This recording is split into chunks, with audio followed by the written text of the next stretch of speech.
What is up, TSFL Nation? I'm back with another reaction, and this is a Brave Wilderness video, and this is Giant Salamander found. Like, what the heck is...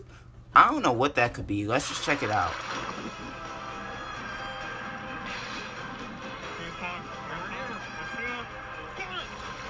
Wow! What the heck is that?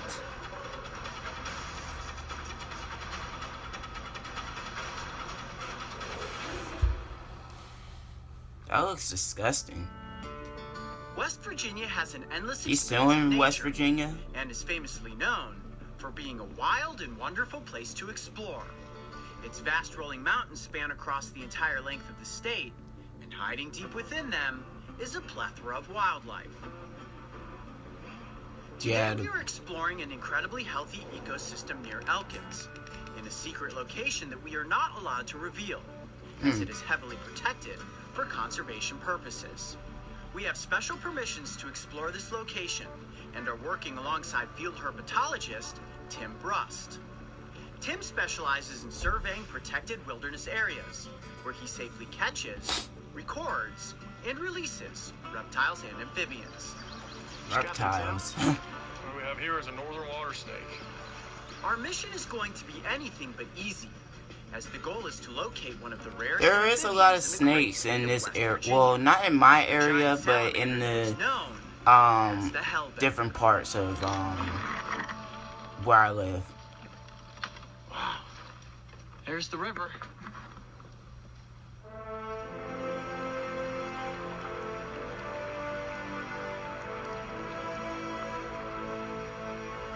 And in there is where we'll be searching for hellbenders.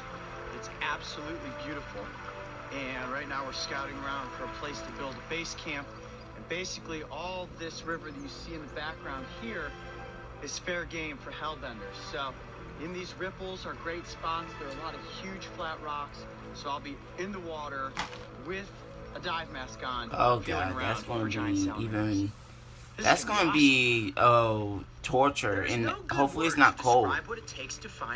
I remember in summer camp I went to the water, and there was this like waterfall, and we was in the river, and it was really fun. Dive masks will allow us to see underwater, as we literally have to scan the river basin and look into the dark crevices of rocks, with the slim hope of seeing a pair of big buggy eyes looking right back at us. I am about to stick my face into the water. Hold on, I gotta get a little... Oh, yeah, that's real cold. Yeah. That is real cold. Okay. There we go. All right, guys. Wish me luck. Searching for a hellbender is an incredibly delicate process, and our intention was to disturb the environment as little as possible. Yeah. This means gently feeling up and under rocks as opposed to flipping them. The last thing we wanted to do was alter a potential hellbender home, as they are very territorial and will often stay in one area for a considerable amount of time. This is unbelievably freezing to have your complete body submerged in this. Yeah, that's how it is, man. Like, I've been in the river before, and it's like, it's cold. That's how it's even colder than the pool. Nothing yet. It is freezing. Our epic hellbender hunt went on for hours. At this point, I was completely frozen and ready to call it a day. Yet Tim absolutely A couple refused to give up, hours? and his persistence finally paid off.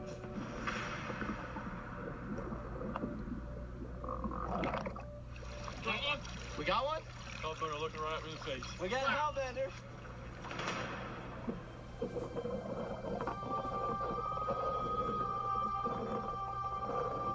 Oh, I see it. Yeah, I see it. Okay, so we have a hellbender, 100% right here underneath this rock. Tim's gonna use... What the hell? It looks... and I'm gonna try to scoop it up in the net. That looks weird. It appears to be. Is it big? It says it's big. It's a big one. It looks weird looking.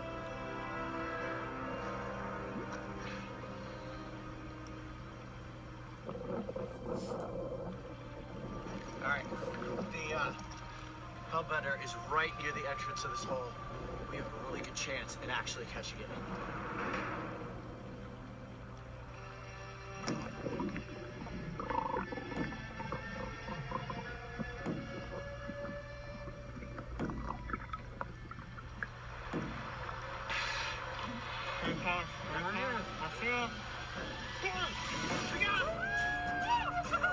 Oh man, that was amazing! The coast and the net. In all fairness, Alright, got him. it went right underneath his legs. There it is. It is an absolute giant. Wow! That was the hardest salamander catch I ever had. Wow! That was an amazing maneuver. He just grabbed it up from my hand. It shot out in between his legs, and he netted it. Wow! That was incredible. Look at the size of that giant salamander. That's a big one. That's a big one? That's a good one, yeah. Wow! Man, what a So it's called a salamander, okay. Most bizarre salamander I have ever seen. Okay, we need to find ourselves a good controlled spot in decent light and get the salamander up close for the cameras. You ready? Yeah, man. Yes, we got one.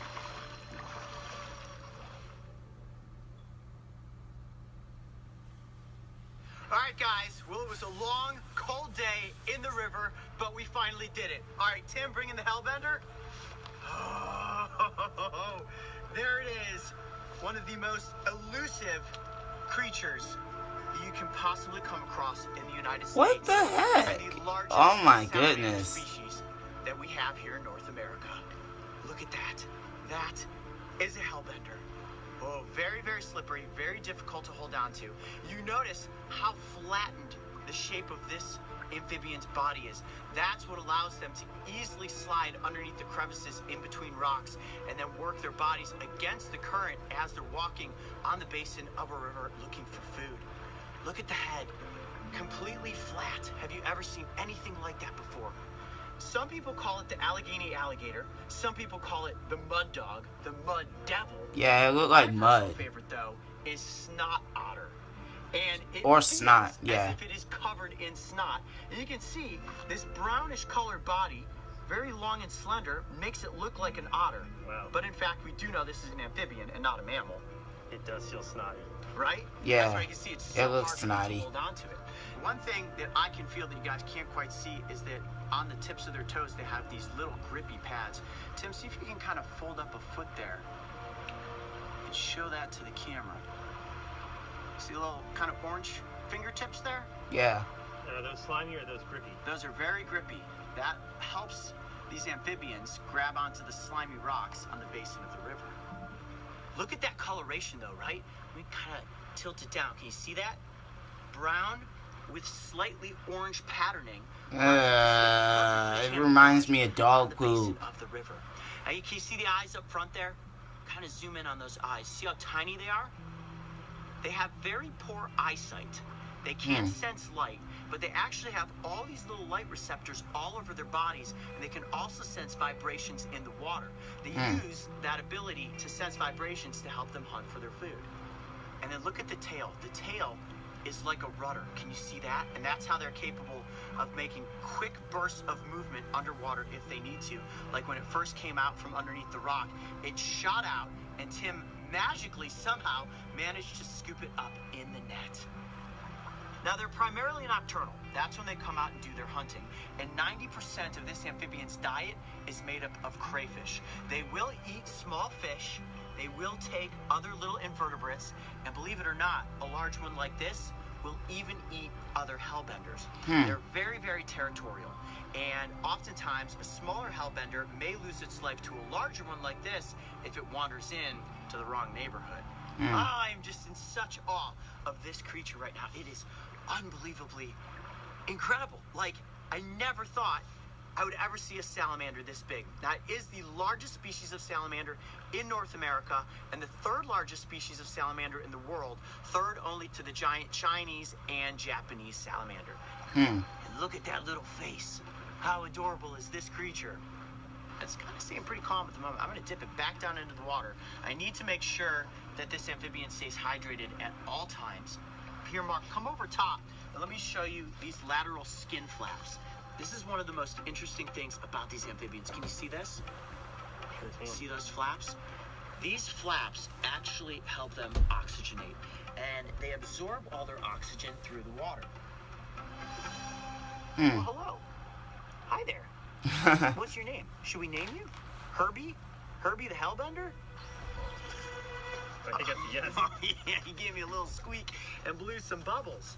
Well, it's interesting because they breathe through their skin, and scientists actually aren't sure if they use their lungs to breathe or just for buoyancy underwater.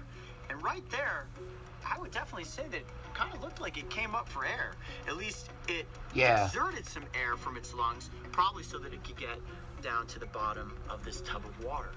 Now, one thing that I do want to do very quickly here is actually get the length of this hellbender. We're going to do a little biometric research here. Couple Stretched out here. So Tip of the snout to tip of the tail. Big with the bend. 20 inches. That looks like a 20-inch hellbender right there. Wow, 20 inches in length. So, Coyote, how old is this amphibian? Well, nobody really knows for sure how long they can live, but some scientists think they can live as long as 70 years. I would guess that this one, based on its size, is probably somewhere between 25 and 30 years of age. So about as old as we are. Yeah, pretty much. This is an old creature, and they're very susceptible to pollution. This is what we call an indicator species, and the fact that we found one here in this river is a really good sign that the water system is in fact healthy. Yeah. Now, their larvae are the ones that are most susceptible to pollution. Well, but rivers because are they absorb mostly so much of the environment through not their polluted. skin, At like all least amphibians, rivers that's if not it's a really polluted in the area, open there's and not not much in chance urban that it will areas. survive. So Well, it was one very long and very frigid day searching the rivers of West Virginia, but we finally came across the elusive Hellbender. I'm Coyote Peterson. Be brave. Stay wild. We'll see you on the next adventure. All right, let's get the salamander back into the water.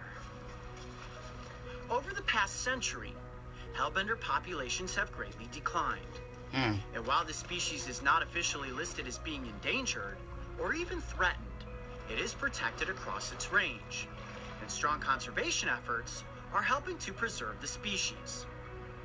Organizations like West Liberty University, which has the largest Hellbender conservation facility in West Virginia, are currently head-starting Hellbenders for release into the wild, helping to ensure a hopeful future for these giant amphibians.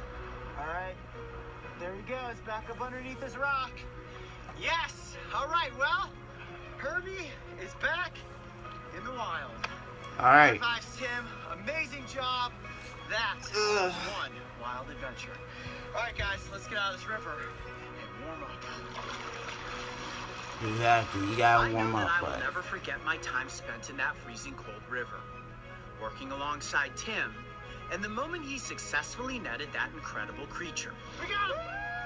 And as it disappeared back into its dark, watery lair, I felt a sense of overwhelming gratitude for being given the chance to get up close with the one and only Hellbender. If you thought the Hellbender was bizarre looking, make sure to go back and check out the episode where I was inked by the brown sea hare. ew. And don't forget, subscribe so you can join me and the crew on this season of Breaking Trail. Wow, I didn't know Alright. these slugs had eyes before. So that was a very interesting videos, and this guy has one of the best lives ever. Like, he gets to just travel around the world and look at different creatures. So that was pretty interesting. Like the video if you liked it, subscribe if you're new, and I'll see you guys later. Peace.